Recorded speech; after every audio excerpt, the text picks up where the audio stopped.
Traveling Nardo Off-Duty is made possible by the Freedom Fighter Foundation, the Omega Foundation, and subscribers like you. Thank you. Give me plenty of that guitar.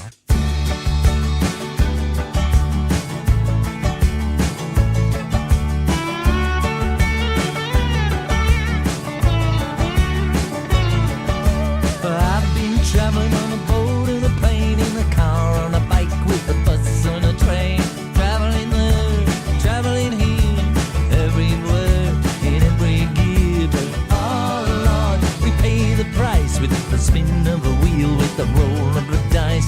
Ah yeah, you pay your fare, and if you don't know where you're going, any road will take you there.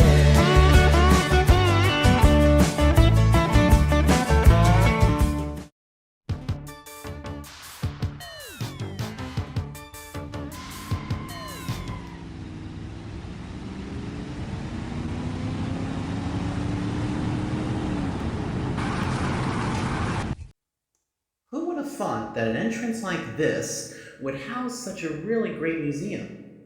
Huh? Hey! I know you guys! Hi everybody, it's Arlo the Traveling Nardo here. I'm so happy to see you. You guys seem a little bit far away. Please, come closer, my friends. Okay, a little too close. Okay, hold on. Can you back up a little bit? Whoa. Wow. I am so glad that Prancer the Christmas Nardo told me that little trick. Anyway, hi everybody. Today's a day off for me, and I'm coming here to something really cool. Now, you probably didn't see any lettering or anything like that, but dig this. Behind those doors that are actually just off of the camera is actually a historic car museum. That's right, my friends. As some of you probably know, I've been a racer in my life. I've raced for a lot of different people. Raced for Alpine, Ferrari, hence why I wear the jacket.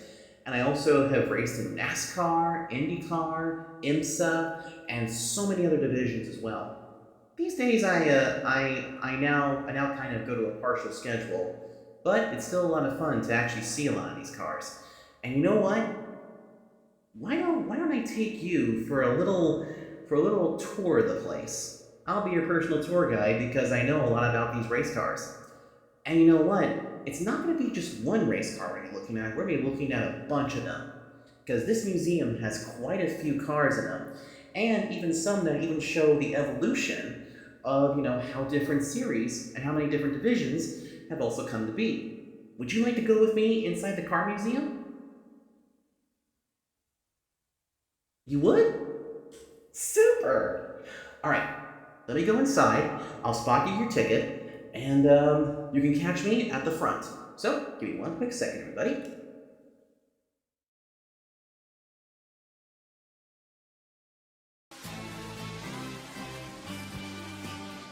We're now standing here inside of the big car museum.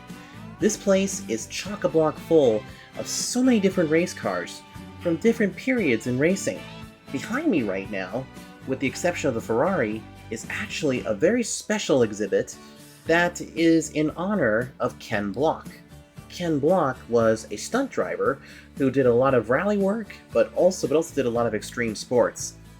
And he was part of a crew called the Hooligan Crew. And it's actually really cool to see some of those cars. But before we get to see some of those, let's take a look at this first one here, because this is a really cool car. What we're looking at here is a Ferrari 488 Italia, most likely a GT3 car. This is actually a car that is left over from the old Blancpain series. Blancpain was a touring car division that featured some of the greatest in racing, and even featured some really cool cars, including a couple of Corvettes, some Audis, possibly even a few Fords and things like that. This one here was driven by the likes of Giancarlo Fisichella. Giancarlo Fisichella is a former F1 driver who came here to race in endurance races. Endurance races are a lot of fun and I've actually been lucky enough to be in some of them. Endurance races usually consist of races that are over 4 hours long. Sometimes they can be as many as 6 hours, 8 hours, 10 hours, 12 hours, or in some cases 24 hours. In fact, there's only a handful of 24-hour races here in the globe, because you have the 24 hours of Daytona, the 24 hours of Le Mans, the 24 hours of Spa, I believe that's an event, the 24 hours of the Nürburgring, and also the 24 hours of Dubai. And so, if you're going to be running those things, not only do you got to be a top-notch driver, but it also helps to have a pretty good car too. I may not be much of a Ford guy, but I absolutely love this hooligan looking number 43 for Ken Block, especially that truck back there too. Ken Block, as I said, was an amazing stunt driver and also was a rallycross driver too. Sadly though, he passed away a couple years ago, and I will say, he was quite a character, and also was part of a couple of video games, including Forza. Here we have another endurance car. This here is a GT Pro car. This is actually an Aston Martin Vantage. And let me tell you something, this thing is super cool. And not only that too, but I want you to pay close attention too, if we can come over here to this side really quickly, because take a look at this. So as you can see, down here, it says that it's a Pro car. And that's something very important, because back in the day, they actually split the Pro category up into 2 different categories. One was Pro, the other one was Amateur. And they still do that to this day in certain divisions. Let's get a closer look at the nose here. You can see here on this Aston Martin that it has a big old front grille right there. I don't know if the camera can pick this up, but see that big splitter down there? That helps with downforce. A lot of these cars are set up for many different downforce configurations. You have high downforce, which allows the car to literally suck to the ground and corner a lot better, or sometimes low downforce. Low downforce is usually where you gotta let up off the gas. However, each one has its own pros and cons. You can also see the headlamps here, which not every division has those. But if you're going to be running an endurance race that goes in the nighttime, you got to have these on. And if one of them decides to go out, well, you're going to be SOL, and you got to head back to pit road and get them fixed. Nowadays, the Aston Martin team still runs in both divisions of the World Endurance Championship that runs the 24 Hours of Le Mans, and also the IMSA division. But this time around, they actually switched out their cars to make them look a little better. And the other thing too is that they also run in the top rung of the category called Hypercar, or GTP, running one of my personal favorite cars, the Valkyrie. And the Valkyrie is a V12 monster. What does V12 sound like? Well, it sounds a little bit like this.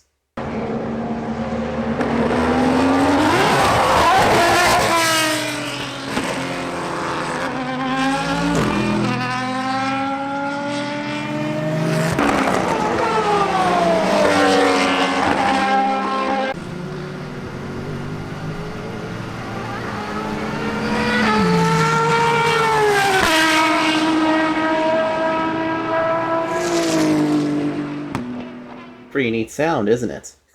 And you know what? I probably should have reminded everybody to watch your speakers, because believe me, that car is super loud. And you know what? It's not just that was super loud. Any car that ran with a V12, just screams down the racetrack, similar to like a V10.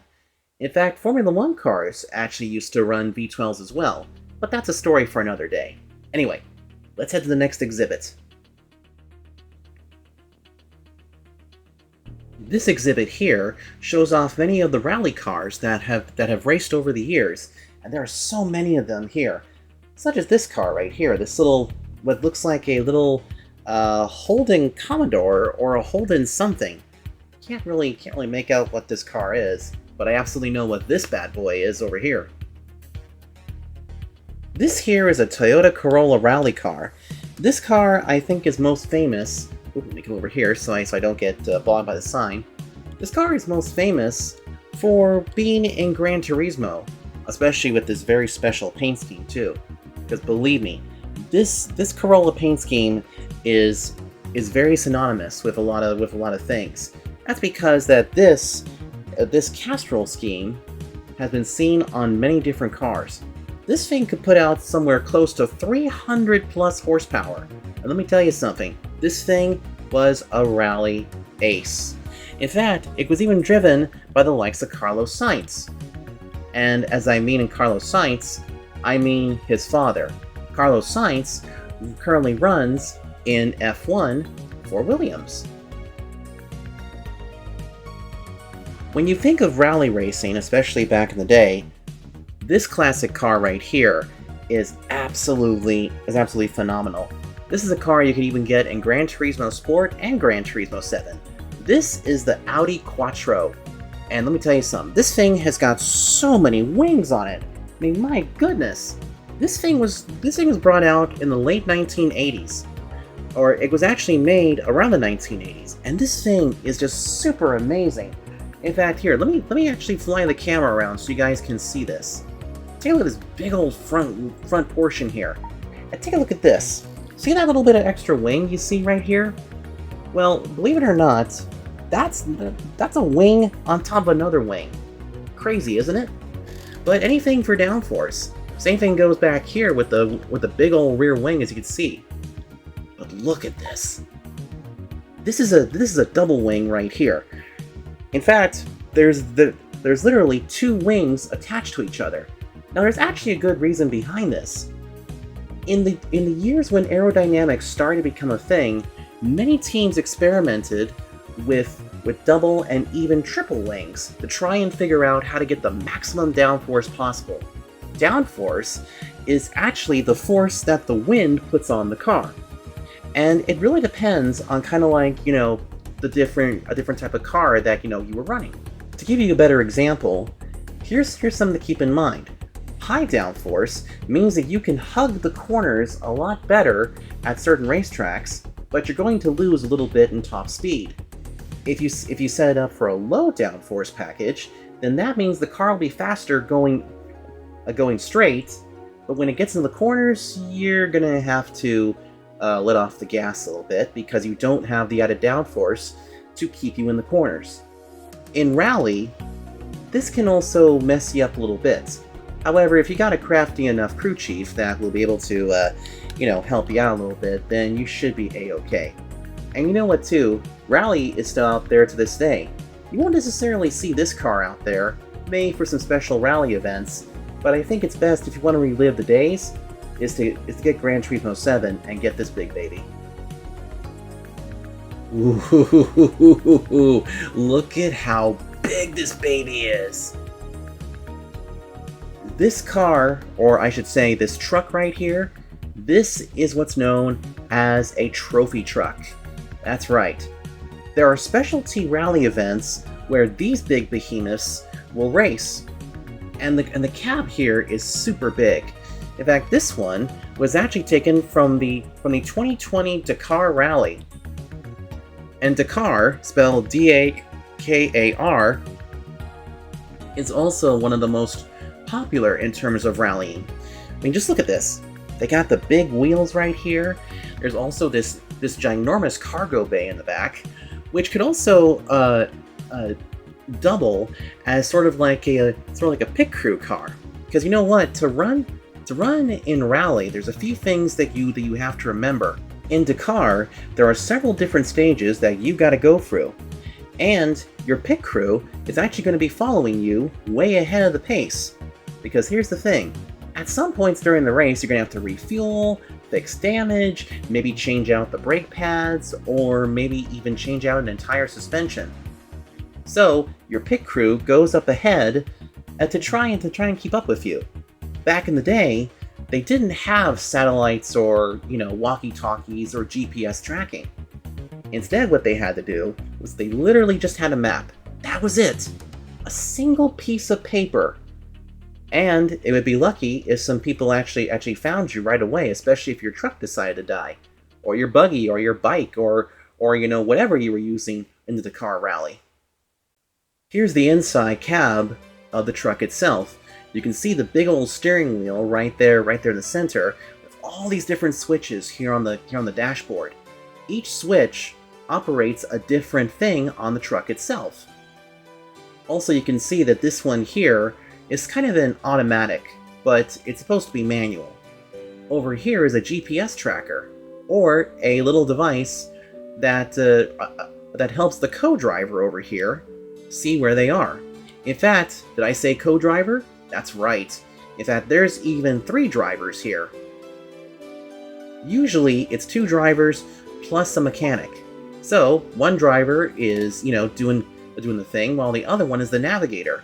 And the other guy is keeping an eye on everything, like, water temps, track, weather conditions, and also how far off the beaten path that you have gone.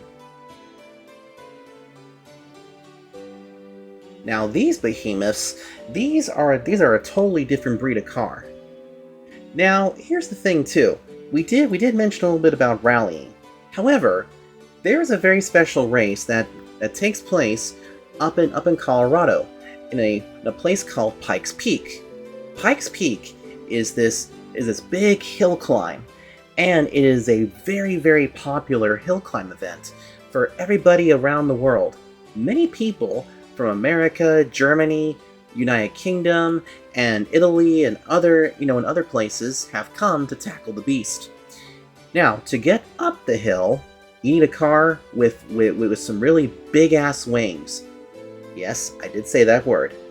And these cars right here were the kings of that track, including this bad boy right here, which has some Gran Turismo history. Of course, it's not in its original paint scheme, but it's still the same as it looks like in Gran Turismo. Meet the Suzuki Escudo Pikes Peak car. This big baby is just magnificent. Here, let me get a side shot of this really quickly, so you guys can see just how behemoth this car is. I mean, just look at this. And look at the front valence here. Look at how far it sticks out from the nose all the way over here. So, it actually sticks out almost about, well, maybe a little bit over 2 feet past the snoot of the car. And look at the big old rear wing here, too. I mean, this thing is huge. Do you see this? This thing is really, really big. When you go up Pikes, excuse me, when you go upside, I keep bumping into that wing. When you go up to Pikes Peak, you need these big things for, a bunch of downforce. And this bad boy not only had the downforce, but also had the horsepower too. How about we test your knowledge a little bit? Because I'm going to let you guys guess how much horsepower this Suzuki Escudo rally car really was. In fact, I'm going to give you guys a couple of choices. Was this thing 500 horses? 600 horses? 800 horses? Or 981 horses? I'll give you guys a couple seconds to figure that out.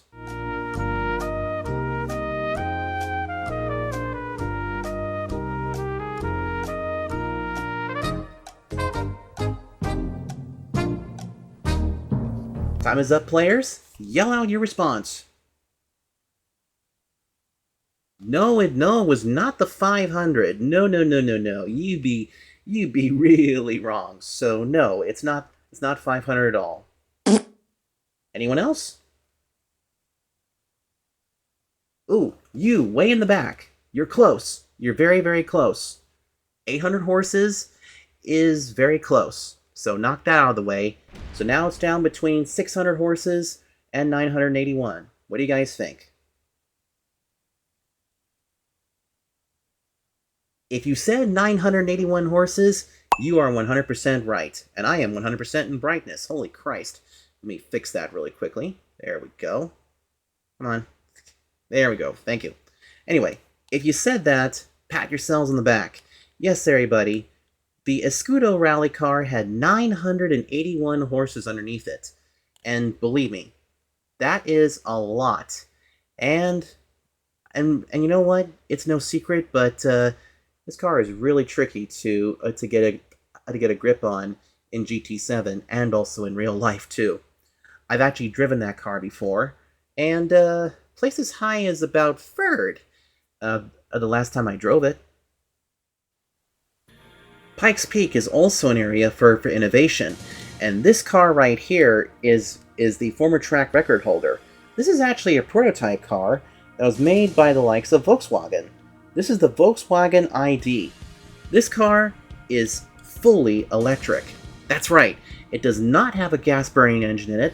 Instead, it runs on a pair of big old batteries and a hybrid system at the back of the car. And you can see how much downforce this thing has. In fact, if we actually take a look at the nose of the car, let's take a look at some of these other pieces here. If we zoom in on the car, do you see this little plate here that's being held by that little stick thing? That's what's called a dive plane. And that dive plane we can actually change throughout practice. But in some series, the regulations have to be at a certain angle. You'll see these dive planes a little later on when we take a look at some other cars from the 24 Hours of Le Mans. You can also see, too, just how amazing all the aero stuff looks here on this car. Same thing goes up here with the rear wing. It's definitely a weird shape. But here's the interesting thing, though. As you can see here are some more dive planes, which, help channel the air, this way, and give it a little more downforce. And you can even see here, too, that the little yoke area here is also holding the rear wing, too. Some other teams that are currently running in the hypercar category over in World Endurance Championship borrowed this exact design, or something similar to it. In fact, the Peugeot team did something with it when they decided to add a rear wing to the Push 9x8, or Peugeot 9x8, not the Push, the Peugeot. The Push, I guess, is the Indian version of the Peugeot. Now, this car, I think a lot of people, especially us 90s kids, are very familiar with, but this bad boy right here defined the 1990s for a lot of us kids. This here is the number 24 DuPont Chevrolet that was driven by NASCAR champion Jeff Gordon. He won not just once, not twice, not 3 times, but 4 times. He won 4 championships and 93 victories during his career, which spanned from 1992 until he decided to stop racing full-time in the year 2015. Now, this is a 1995 car, and I think you guys might remember when we went to North Wilkesboro that we actually drove this car, or we actually saw it and used it for an example. Now, 1995 was actually a big year for Jeff Gordon. He won a race high, at the time, 10 wins, and he defeated Dale Earnhardt Sr. for the championship in 1995. This car here is so cool, because they don't run these types of cars anymore. And the really cool thing, too, is that this car is just so gorgeous. But there's a few things, too, that are missing from today's cars. As some of you know, NASCAR runs what's called the Next Gen car. We showed it very briefly in a couple of other videos, I believe, and I think you guys have also seen it too when my buddy VRC 101 takes care of the other races. But let's take a look and show you a little bit about these little decals right here. So see all these decals right here in front of the number? These are what were called contingency sponsorships. Contingency decals, or contingency sponsorships, were special decals that were on every single car. These were sponsors that, believed in NASCAR. And a lot of these places actually don't exist anymore, such as RCA. RCA was the maker of VCRs and VHS tapes. Ray Bestis used to sponsor the Ray Bestis Rookie of the Year. The Bush Pole Award gave way to the Bud Pole Award before it became the Bush Light Pole Award. And not only that too, but True Value also had a stake in the series too. You can also see here on the front end some more sponsorships that are no longer with us, especially Unical 76, because Unical 76 gave way to Sunoco. Same thing here goes with Western Auto. They used to be on Darrell Waltrip's car back in the day, before it became Parts Unlimited. I think many of you probably remember a Darrell Waltrip's paint scheme after he got done being the TIDE colors. you were either a Jeff Gordon fan or a Jeff Gordon hater. And if you were a hater, you were no friend of mine. But if you were a Jeff Gordon fan, then everything would be pretty good. Jeff Gordon was also one of the few drivers who kept thanking God after every time he won, which kind of made him a little bit, how can I put this? A little bit hated amongst some of the NASCAR fans, because he was beating the likes of Dale Earnhardt Sr. In fact, there was this weird rivalry between Gordon's fans and Earnhardt fans. However, as explained in a different video, these two were actually business friends and also friends off the racetrack. In fact, Jeff Gordon and Dale Earnhardt Sr. were the ones that came up with the idea to sell merchandise at the racetrack, and also they revolutionized the diecast market. So that is why every time you go to Walmart or Target or one of your other places that actually sells Hot Wheels or, other sorts of diecasts, you'll be able to find diecasts of today's drivers, such as William Byron, Denny Hamlin, and you might even find some classic ones like Kurt Busch and Dale Earnhardt Jr.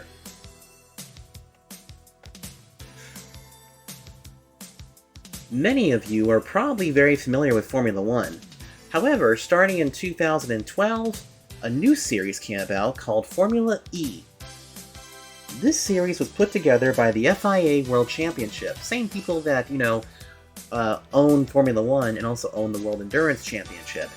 But Formula E was an interesting concept. Take a modified Formula One car, put only batteries and a weird transmission system on these things, and basically put a bunch of well-known drivers out on the track, and what you had was a very silent racing series that has also produced some pretty interesting racing over the course of a couple years. Now, these two cars here that you see in front of me, this here is a Generation 2 car, and that one's a Generation 3. Let's start with the Gen 2 car really quickly. This Generation 2 car, if I can get the camera straight here, is actually what they drove for a couple years just after the first body. As you can see here, this thing has quite a bit of interesting downforce with it. As you can see here on the front wheels were covered a little bit, and the front wing was attached to these almost like fender flails in a way. Back here, they also had a very important thing attached to the system, which is called the halo bar. I'll get to that in a second. Meanwhile, continuing back through here, they had a bunch of aero pieces here that literally made this car sort of look like a fighter jet more than it did a race car.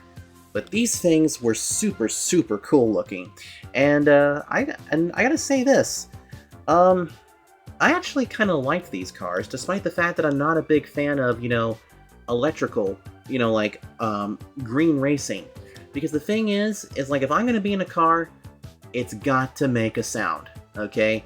It cannot sound like an RC car. Now, let's take a look here at the halo, because the halo is a very important piece of safety, which was missing for a very long time, up until a really nasty accident came in, and the invention of the halo was made. So now here I am inside of the car itself. Yeah, it is kind of a snug fit, and I probably look like the guy from Home Improvement, but I was able to get inside the car really quickly, because I want to show you about this thing called the halo. As you can see right here, the halo goes all the way around the driver's head, and also has this big support post right here in the middle. Back in the day, this didn't exist. In fact, the weird thing was that everything was open cockpit. But here was the problem. In more recent years, many teams ended up getting pieces and other sorts of things that just simply would come right into the driver's helmet. Now, yes, a lot of the helmets would, have their visors closed or something like that. However, some instances actually knocked a few drivers out, and there was even one in a Formula 3 race that sadly, and I do mean sadly, killed a race car driver. So it led to the invention of the halo. Now the other thing too is this thing behind me.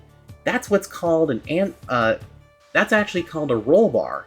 The roll bar is a piece of the car that should this thing flip upside down, it'll rest on that, meaning that you will not have to worry about laying on top of your helmet. But even then, that thing was not enough to keep everybody down. So the halo was invented, and it's mandatory on all cars in the FIA. In fact, they tried it with a screen right here, but some of the drivers complained that they were getting all dizzy and everything. But the neat part is that the halo has saved many lives. It saved the lives of Roman Grosjean, Adrian Sutil, and tons more people. In fact, the halo was actually developed after the death of Marussia driver Jules Bianchi, who we talked about back in our Su Suzuka episode. Gen 2 slowly went to Gen 3. This time around, they took off a lot of the parts and pieces and sort of reduced the downforce on these cars. The really neat thing, though, about this place, or the really interesting thing about this car, is that with it being a Generation 3 car, it got rid of some of the other parts and pieces to make it look more like an open wheel car. But it still had the same halo deal, and also the rear wing was also changed a little bit too. And back here, the attenuator was also modified, so that way, if the cars ever touched or anything like that, they would slowly, they wouldn't be harmed in any way, shape, or form. All right, now that we've seen a few of these, we'll definitely see a couple of F1 cars a little bit down the road. But right now, oh my goodness, I think this next part is going to be really cool. Follow me.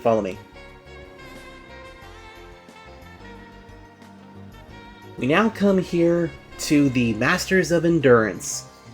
All of these cars here have raced in some fashion, whether they be in the 24 Hours of Daytona, Le Mans, but they also have raced in many other things. There's a couple of IMSA-inspired cars here too, and there's also one from the World Endurance Championship that did the impossible way back in the 2010s. This car right here is the old Pfaff Motorsports Porsche 911. This is actually a car that they raced in the GTD category. Back when IMSA was, becoming known as the WeatherTech United Sports Car Division, the series had a couple different categories. They had DPI, LMP2, GTD Pro, and GTD AM. These guys here, the Pfaff Motorsports cars, these were done. This one was in the GTD category. This meant that only bronze drivers could drive these cars. So in other words, amateurs. Plus, the Pfaff team was also known for, having this beautiful plaid paint scheme. I mean, let me tell you something. It was very, very easy to pick out these guys out there, and for a long time, they were unbeatable when it came to endurance racing. Nowadays, Pfaff Racing has kind of moved away a little bit from the Porsche and are now driving Lambos. And I'll tell you one thing, this plaid Porsche is so realistic and is so cool. In fact, I think you'd probably still find some diecasts out there too. And now check out this behemoth. This is another Porsche, but this is a very important Porsche in the history of the 24 Hours of Le Mans. This here is the Porsche 919 from the year 2016. This car was one of the early hybrid cars. And what I mean by that is that the hybrid engines worked like this. You still had the petrol burning engine in the back, petrol being gas, but then you also had batteries that would also charge in this car as well.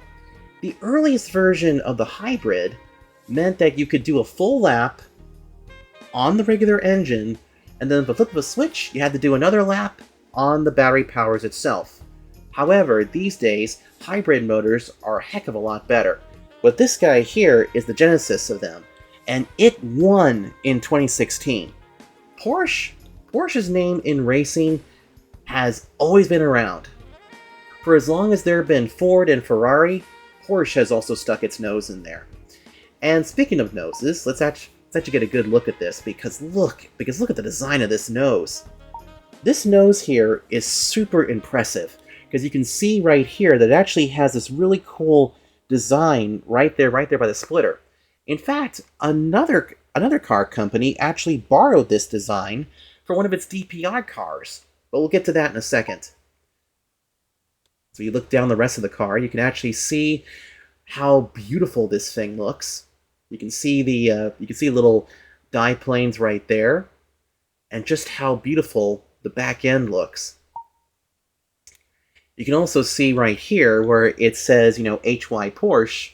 This is called a shark fin.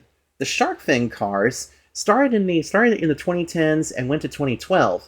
However, these things were banned after a while because many teams were spinning violently, or whenever they would spin out, the wind would catch the fins and suddenly they would just fly off. However, they came back after they discovered that if they put a little gap right here between the wing and the shark fin itself, the cars would stay on the ground. And of course, right here where the back wing is, this was set up in almost any position to show high downforce or low downforce.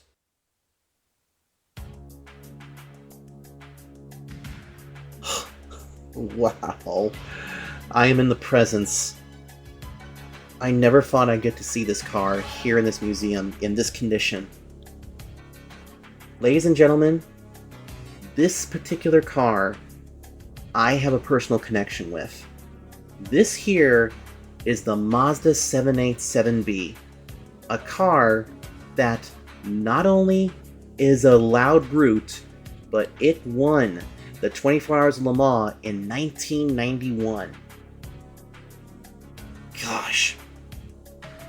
I have die-cast this car, and I have driven variations of this, but never have I ever seen the real thing. Until now. My God, this thing is just so cool. Good Lord, this thing is awesome. Let me see if I can get down here on my knees. There we go.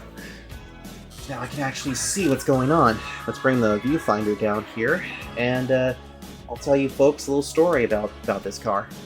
Mazda has been synonymous with speed and motor racing for quite a bit of time. They made some pretty good motorbikes in the MotoGP category, but here, in what was known as the Group C category, this car right here was loud and proud. In a category that saw a lot of different things happen in Group C. Group C is probably one of the greatest eras of prototype racing.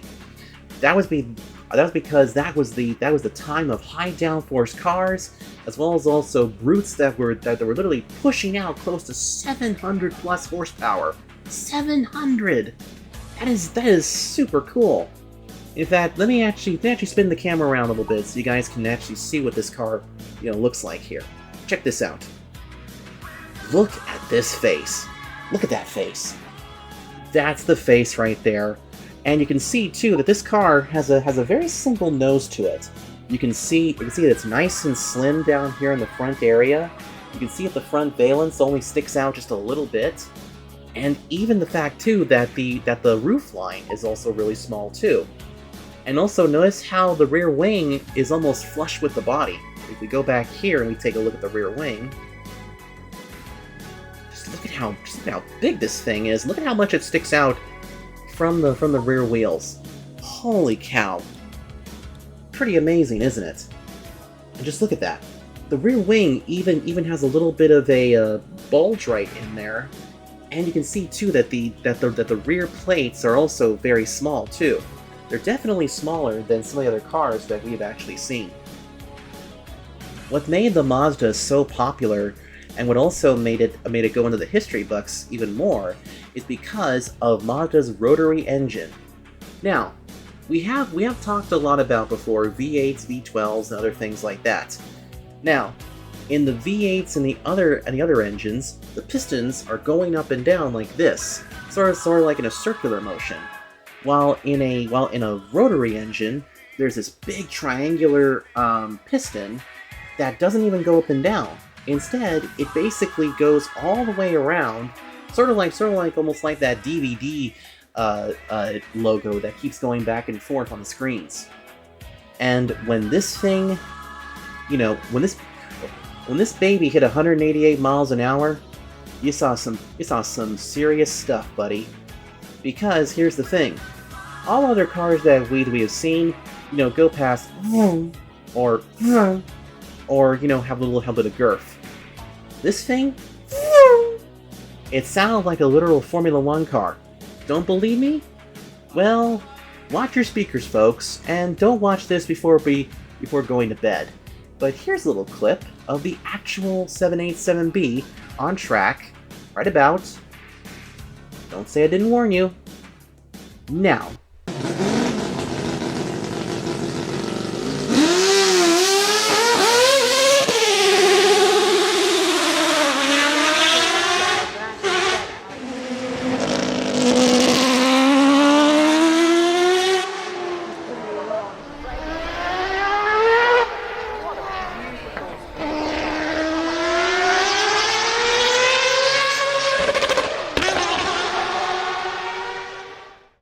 Are you deaf now?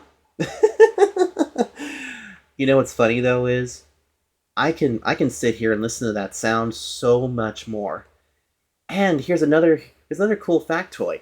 After the 24 Hours of Le Mans wrapped up in 1991, when this car was basically torn down back at the shop, and also right there to make sure that the car was legal, the team and the series found out that the rotary engine didn't even look worn.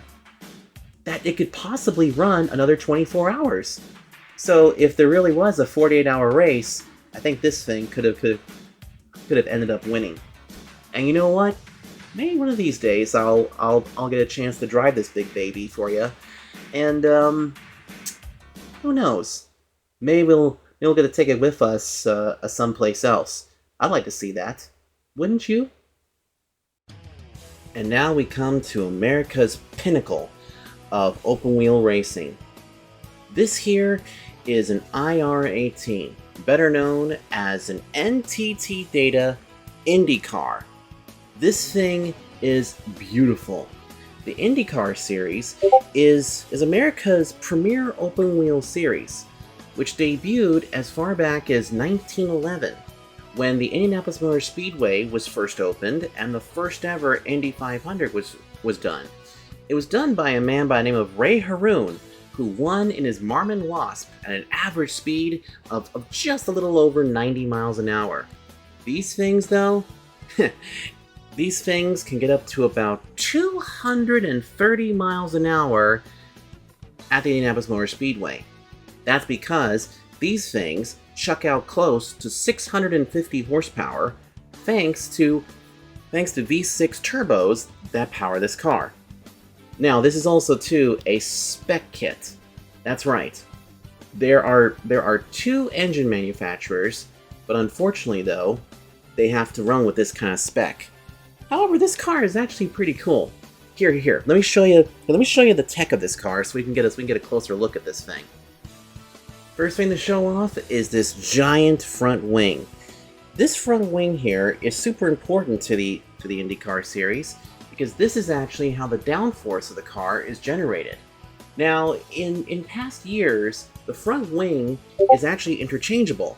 That's because this car is what we call a monocoque car, meaning that the tub, which is the safety cell behind me, is all one piece. So therefore, you can actually piece together this car from the ground up. Something else too to keep in mind too. If you can see right here, as I accidentally bumped my external mic there, see this little black thing right here? This is what's called a wicker bill or a gurney flap. The gurney flaps help generate a little bit more downforce. When you take these things off, you're actually taking off pounds of downforce, which is sometimes never a good thing when you're out there on the racetrack. This particular car is set up as a road course car. When we do ovals with this, the front wing basically gets rid of all these pieces, and you're just left with a single blade across the way, and also the rear section also gets a big change too. One thing that we can do too is that during the race itself, there are these little key screws. You guys can't really see it on the camera, but there are these T screws that we can adjust to either add more front wing to it, which will make the car turn better, or take some wing out to make the car a little tighter. So in other words, you're either increasing or decreasing the downforce itself. At certain tracks, such as like Long Beach, Mid-Ohio, even a couple of other street courses and things like that, we'll usually run with a high downforce package. This way, we can get around the corners a lot better. At certain places that have, long straightaways, we often will run low downforce, or sometimes we'll see if we can find a mix. But this front wing piece is quite amazing, and as you can see, it's almost as big as I am. Moving to the side pods right here, these side pods help channel the air, because you can see the big old blowhole that is actually right here in the front. That's another thing too to help channel the air itself. That's the cockpit right there, which we'll actually get to go in it in just a matter of minutes. And this thing back here that has the number 1 on it, that's a roll hoop. The roll hoop is actually where the air intakes used to go. However, when this car was redesigned in the year 2018, they decided to bring back an old feature.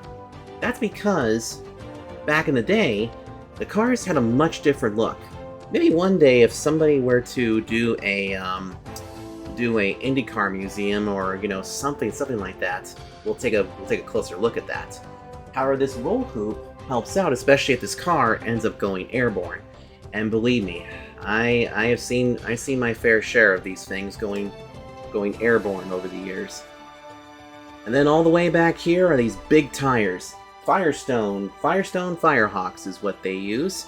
And if you also notice too that these are actually the black tires and not the special alternate tires that the series does run.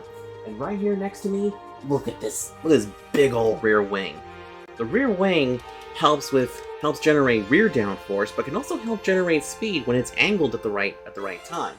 This is also where the number goes too. You may have noticed that there was a number back there, a number at the front, and a number right here. Now, here's something really, really interesting though.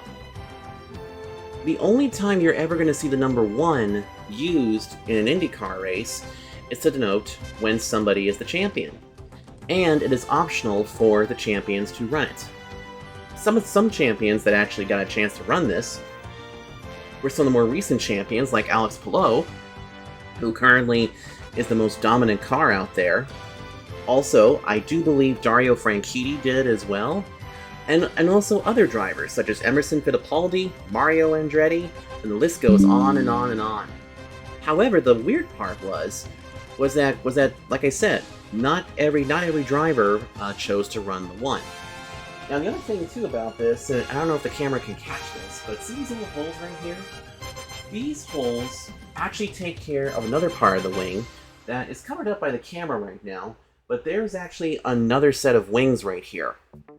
And that's how the series can also generate downforce. Here, let's take a look-see at the back really quick. Told you this rear wing was big, and you can see here that there's actually 2 little flaps right here. This is actually what the team will adjust to kind of help with downforce. However, you gotta be really careful when you're working with rear downforce, because if you add more rear downforce to the back, sure, you'll actually grip the track a little better, but you gotta be careful, because sometimes the car can get a little bit, it'll actually have too much roll into the corner. But it's also the reverse effect. If you take out the downforce, then not only are you going to generate a little bit higher speed, but when you get into the corners, it's going to feel like that you are running on roller skates. And believe me, several drivers have trimmed out their cars to try and get a faster lap. However, you're not going to be hearing about trimming out unless we're talking about Indy 500 qualifying, where there you run as much negative downforce as you can, or as you can handle, to try and put that sucker on the pole. Sound familiar? And then, of course, one of the most important things that this car has is the halo, or, as we call it now, the aero screen. I'll explain a little bit more, but first, let me actually get inside this car so you guys can see all the controls and what it's like to be in the cockpit. So here we are inside the cockpit of the Indy car itself, and you can see here that it's a very tight squeeze. However, I'm the right size for this kind of car. And as a matter of fact, check out some of the things here. You see this little halo thing right here that's around my neck? That is actually a neck brace. What happens though is that normally I would have a helmet on, and the way that it works is that it's supposed to keep my head perfectly still even when I'm on the racetrack. This is because IndyCar drivers experience quite a bit of G-forces out there.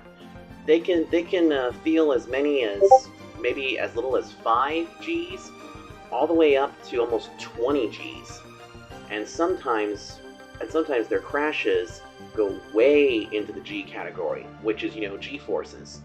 In fact, there was one accident that took place during Indy 500 qualifying a couple years ago, where one driver experienced over 150 Gs, and yet lives to race another day.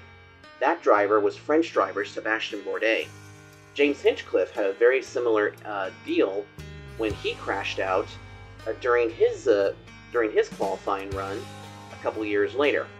However, the cool part about him is that when he came back, he took the pole for the Indy 500, and believe me, the mayor of Hinchtown is a popular figure in the IndyCar garage. Now, I did mention about this halo part here. What you're seeing right now is that you're seeing the back portion of it. When I turn the camera forward, you'll see the front portion, as well as also the steering wheel, because my goodness, the steering wheel is amazing. Check this out. So here is the steering wheel that the IndyCar drivers use, and plus, I'm also very familiar with this version as well. All the different buttons and switches here are very important. See these 2 buttons right here that say weight jacker? Well, those are actually super important. The weight jacker is a device that basically moves the weight from left to right, or front to back, but in this case, left to right. This is super important because a lot of different teams mess this up when they go on their qualifying laps out there for the Indy 500, as I accidentally brought my camera here. I'm trying to rest this camera on my stomach so that way you guys can actually see this. There we go. But anyway, all the different switches do a bunch of different things. Some of them are for the fuel mapping, the engine map to help us out. There is also things for, pit road, like eliminating the pit road and everything. And there's also paddle shifters back here, so we can easily shift up, shift down, or get the thing shifted into neutral, whichever way. Now, if I move the camera up slightly, this whole section here is actually the halo piece that we have been seeing in Formula One. However, when IndyCar decided to develop this thing, they decided to go one more step. They decided to add an aero screen here, which did a bunch of different things. One of the things that it actually did was that it gave the driver a little extra, protection. Now, that was the upside. The downside, according to some fans, is that it added some more weight and some more downforce. But you know what? The added weight and the added downforce actually made the car more fun to drive. So, safety actually made the car a little more fun to drive. And let me tell you, this halo has saved so many drivers' lives that so many of the drivers that have ended up upside down or in the catch fence or something have gone on to race another day. It actually feels quite comfy in here because, well, okay, maybe not to the average driver or maybe not to the average person, but because I have been an open wheel guy for a very long time, winning with the likes of Ferrari and Alpine, this does kind of fit my driving style. And truth be told, I'm very happy to say that I have won a grand total of 7 IndyCar races. Not Indy 500 though, because I've never raced that, unfortunately. But I have won on an oval before, even at my old hometown. Rest in peace. Last but not least in this museum is this little number. Now, to some of you, this car may look like a platypus. No, it's not Perry the platypus. This is a Glickenhaus. Huh? What's wrong? You never heard of a Glickenhaus before? Oh, well then, let me tell you a little bit about this thing.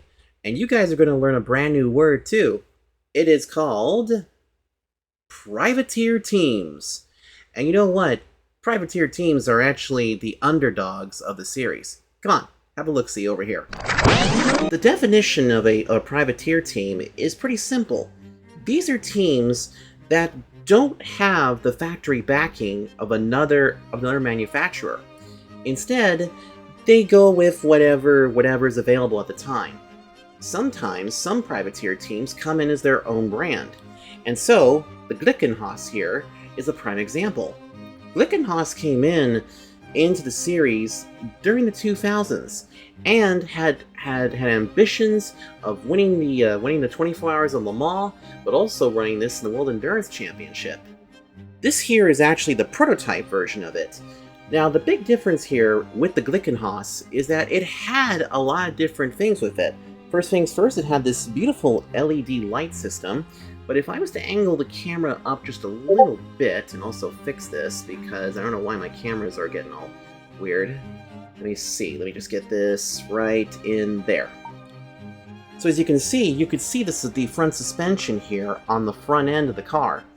And if we also zoom the camera back out a little bit and take a look at the nose piece here, you can see how it kind of looks like it has like these weird tusks at the front, and then this kind of like weird buck tooth thing right here in the middle. However, this thing is just super cool. And yes, everybody, the Scuderia Glickenhaus, as this is called, is actually an American car, but it only had a short history, unfortunately. The Glickenhaus itself made their own engines, and they actually ran with 3 different Glickenhaus cars during one of the 24 Hours of Le Mans.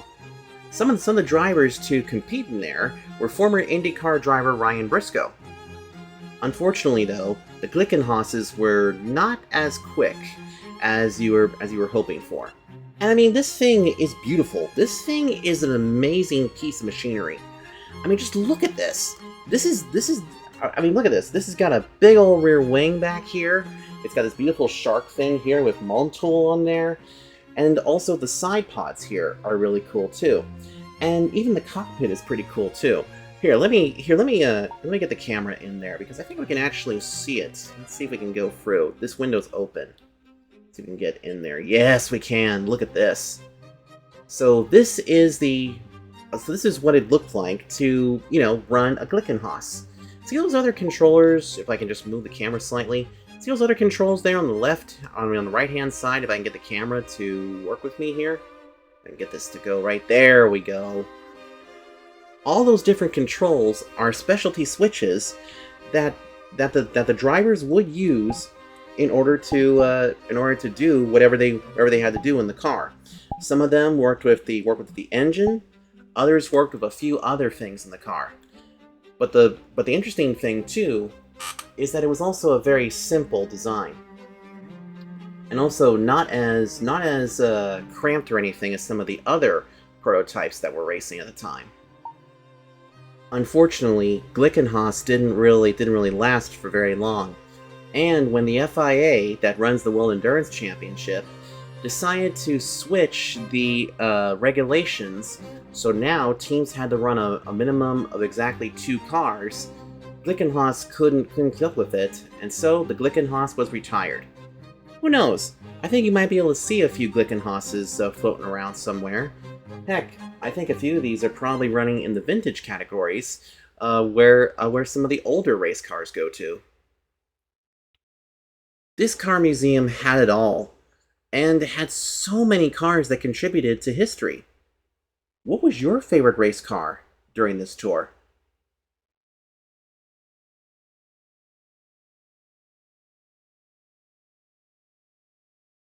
I like that one too.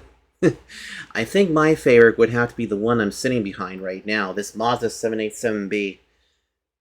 Gosh, it would be so cool to take this car somewhere. No. I wonder if Ferality Ultra has a racetrack. Well, either way, that's going to do it for this episode of the Traveling Nardo Off Duty. If you guys want to see more of these, or if you have more questions about the cars, make sure you hit the like button. Don't forget to comment down below, and also subscribe too, because you know what? The more you subscribe, the more it helps the channel out. I'll see you all next time on another episode of Off Duty, or on my regular series. And yeah, like it always happens, I don't have my guitar with me, so I'll just count you guys in. A 1, a 2, a 3, a 4.